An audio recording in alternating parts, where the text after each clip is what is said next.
Proclamation number 4877 dated the April 9, 1950. Unattainability of God. Recognizing His fundamental nature.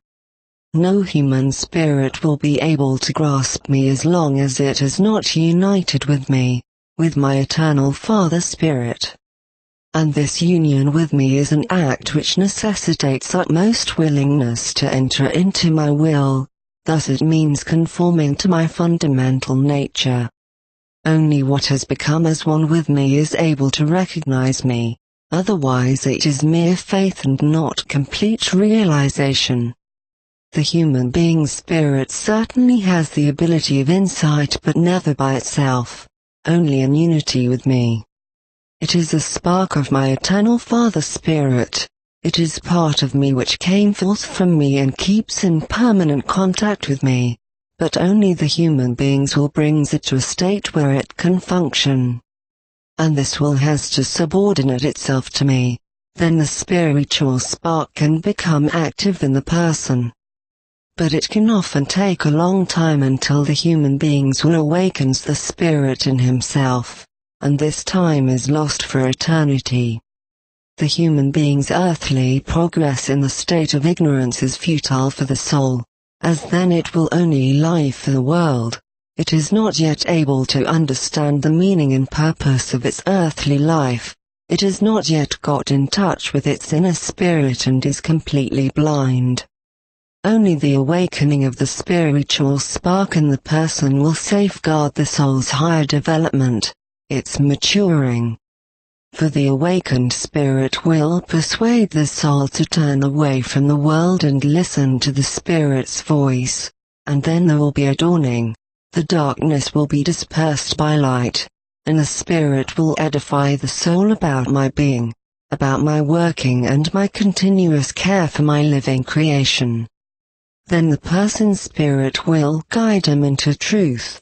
It will convey knowledge to him which he cannot receive from an external source, since it would be presented to him incomprehensibly or he would not be able to grasp it. Then the Spirit will persistently urge the soul towards a unification with me since, being part of me, it also wants to draw the soul unto itself. Hence unification with me should also become the soul's aim. The human being will only start to appreciate my fundamental nature when he has reached a certain degree of maturity. Even then he will never be able to fathom it in its full profundity. He cannot grasp it as a human being, and even a being of light is still very distant from me, although permeated by my strength and therefore blissfully happy. It is impossible to completely ascertain my fundamental nature, for I outshine all other beings of light and strength, and therefore I am incomprehensible to every being, even when it has achieved the highest degree of perfection. If it were possible to comprehend me, I would not be infinite, neither in perfection nor in power. Yet precisely this incomprehensibility fills a being of light with bliss, so that it is able to look up to me and love me ever more profoundly, so that it will constantly strive towards me with longing, and will always receive fulfillment of its desire. The fact that I am unattainable to the being will intensify its love because, in awareness of my unattainability, it will regard my love as the greatest gift. Yet on the other hand, my living creation is inseparably connected to me. Its self-inflicted imperfection, its thoroughly contradictory state to my fundamental nature does not limit my love for it and eternally will not induce me to disown it, thus to separate myself from it. Irrespective of how unattainable I am to the being, it is nevertheless connected to me, it belongs to me, because it originated from my strength and thus is a fundamental part of myself. And this togetherness shall now find its culmination in the conscious unity on the part of the being.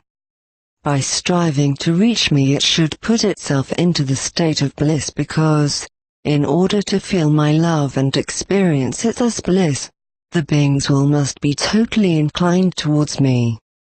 There must be no opposition in the being whatsoever.